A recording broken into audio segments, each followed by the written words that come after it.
ndabaramukije muri Madame Jo wa Imuhira Media, ndaramukije abarundi mwese muri mu mpera zine z'isi, ndaramukije abantu mwese bumva ururimi rw'ikirundi, abantu mwese mukunda Imuhira Media.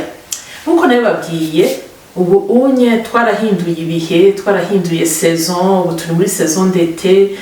Muri saison d'été hari amakuru menshi cyane kunaje narabemereye ko nzokwama ndabazanira amakuru agezweho, amakuru y'abarundi, abantu bose nzobazanira amakuru kweri ndabibemereye.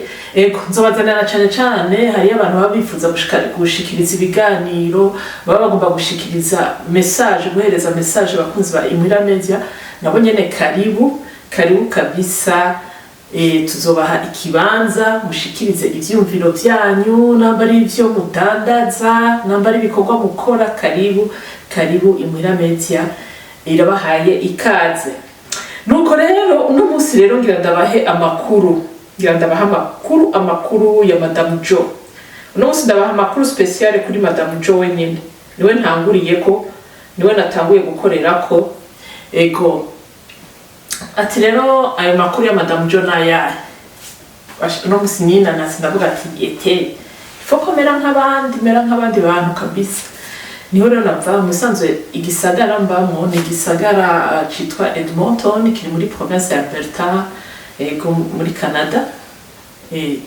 Hama turafise ikindi gisagara ca province ya Alberta, ni igisagara kinini cyane muhora bumva citwa Calgary, cyane abantu bataba ino muri Canada, ariko aba muri Canada Calgary majorite wose barahazi, n'abatarahashika barahumva. Uno munsi ndavuga ati reka nje gutemberayo. Cyane si ugutembera bisanzwe. Ndafise umwana w'umuhungu akina umupira, arakina umupira w'amaguru, bari mu matournoi, bari Calgary. Twaje mu matournoi pour 3 jours. Hama nanje rero urabizi sinjanwa na kamwe, namanjanwa na tubiri. Kamwe nuko nari mperekeje umwana gukina umupira, akandi ati reka rece ntangura kurondera amakuru. Niho rero ndavuga ati ngira ndondere amakuru yo muri Calgary, ndayabwira abakunzi ba Imuhira Media. Madame Jo nguyo rero arahafashe, ashikanye umwana we ku mupira, aramurorera, arabona ko biriko biragenda neza, n'ugutsinda baranatsinda. Rero bakina neza, n'abakinyi bakomeye cyane gose. Equipe yabo muri ville tubamo ni equipe ikomeye cyane, ni equipe bana ubona kweri turayishimiye abantu bo muri ico gisagara mbamwe. Nuko rero ndavuga ati marire cyangwa ati reka rero ndondera amakuru, ndiyumvira hano nogenda muri Calgary. Hari abarundi benshi, abakunzi ba Imuhira Media tuzi nanye, reka mbanze ndabasaba ikigongwe nimwumva ko nashitse Calgary nkamara iminsi 3 atanumwe naramukije, ntimuze mukubita amakofi. Nukuri kw'Imana, nukuri naguma ndi muri programme y'umwana yanyokipa, nkagerageza basi no kurondera amakuru birango. Urumva sinari gushobora kuza, nkavuga ati reka shike mu mihana y'abakunzi ba Imuhira Media kugira ndabaramutse dutera amakuru, na cyane abo twakuranye benshi nga muri Calgary, abanzi bose mwihangane kabisa. Urumva niruka ndepoza umwana, nkaca ngomba no gushika ndonderera amakuru abakunzi ba Imuhira Media. Niyo mpamvu rero abantu bo muri Calgary ndabasabye imbabazi. Mugabo naguma mvuga ati reka basi ndaba ahantu hahurira abantu benshi cyane gose, hahurira abantu benshi, kumbure ntihabura n'abarundi 2-3 tuze guhura mu nzira. Mugabo nta numwe twahuye, kabisa nta numwe tugeze duhura mu nzira. Ahantu hambere rero nagendeye Nicole Shopping Center. Nicole Shopping Center, abantu muri Calgary nkuko ndakivuze ntabi mu Kingosore, ikintu citwa Nicole Shopping Center, ibintu bya gutyo onye. Aho hantu rero niho hantu hambere natanguye kwinjira, ndavuga ati reka ndahatembere, reka ndabaha amakuru rero y'ibintu byabo.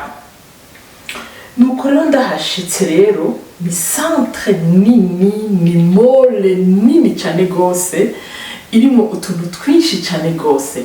Reka ndababwire ibintu bikuru byanezereye cyane, nivyo nagomba kuba partage nshitseyo. sinzi ukuntu nagiye n'ubwa mbere ndahagiye no muntu uzenya no kugira ngo mbone iyo senta nyene nagiyemo nta ntuzenya narize kubigugeringa muri map ndavuga ati reka ndabe amamall yo muri Calgary manini nza mbona impaye ikintu c'igikora shopping center ndavuga ati reka ngenda aho hantu nyene ninjire nshitseyo rero ndagenda rero niho nacingwa kuri jardin please nguyo madame Jo rero aragiye muri iyo jardin rero ndagenda mana yanje we barakeye ishamba urazi ishamba ryo muri Morevre urazimira n'ishamba ridasanzwe mukama kigongwe ndabira ishamba ndaba ibiki ari muri nimwave mbibaza ngo ni mwishamba handi hantu cyangwa nimwibaza ko nagiye mu mashamba yari muri Afrika oya ni muri mori ndani nshitse rero ndiko ndatembera ati reka ndabe ibintu byo muri mori mana yanje we nza mbona rero barakreye n'inzuzi n'ukuri kw'Imana n'abahinga amama ndabavyita gute inzuzi biki ibintu bene ivyo nza mbona ngo no ku matorti rero yo mu ruzi nza mbona ibiti ibintu bitangaje ndavuga ati reka hano ndahatebe n'ukuri atari ishamba rizima n'abakrokodile nibazehewe krokodile n'ukuri kw'Imana ndabira habira mana yanje abantu abarundi bo muri Calgary mwarahiriwe kabisa abantu muraronka ibintu bibokipa kabisa basha krokodile ndabira basha ndagenda ndazunguruka hose ndaraba byari ibintu bidasanzwe n'ahantu heza cyane rwose nahakunze n'ahantu heza kuri madame Jo bwa mbere hatembera ni mu mutwenga turimo none wowe kugira abandi bantu babe bahazi utahazi bigenda gute oya ubu rero nje ngiye kumenya ahantu hose mutazi aho muzi hose naje ntegerezwa kwa pamwa ntashobora kuhamenya ntegerezwa kuhamenya ndahamenye kugira abakunzi ba Imwira Media nabo nyene muzohamenya twese tuzohamenyera rimwe nguyo rero wa mukunzi wanyu ariwe madame Jo mukunda cyane kandi mukunda na television yiwe nguyo yarasohotse aragiye ntazi ni ariko arakatira nabwo nitembera n'amaguru ntumbaza ati nkatera gosha nkatera twati ivyo ntumbaze je nikuvya jambo bitanu muri etave yo muri Calgary mana yanje we madame Jo basha nagenda ndaraba ibirere umuntu wese yambona avuga ati uyu muntu ivyo byose mana sinzi ahantu avuye ivyo byose umuntu yahora aba muri Canada ngira bavuye ahantu hari ahantu hinyegeje nagenda ndasamara banamusamara umutwe uraba hirya mpaka kugonga abantu kubera umunezero nisamarira navuga ati reka ukunye ndiko ndasamara kengena ndabikamere ndavyereka abakunzi ba Imwira Media nguyo rero madame Jo rero muri etave rero reka mu murabe aratanguye nguyo onye mundabire ngena genda rasamara mubona biramucanze ntazi yaja ntazi yakatira ariko arabaza ati none ncehe agosha droite agoshe muri Calgary none ko iki tutahuye ngo muze murantembereza ntimuntwengi twategerezwa guhura kugira ngo muntembereze mana madame Jo uzotumara amaza kabisa nguriya murabe ucubona kwera iyo umuntu ariko aratembera atazi yaja ndabira biramucanze ni hatari mugabo ico nababwira vraiment ni heza hameze neza cyane nahakunze naguma samara ibintu byaho ndavuga ati abantu muri Calgary mwaraducuze kweri mwaraducuze ibintu byinshi cyane muri etave muri Calgary mana yanje we uraze hamwe uburaho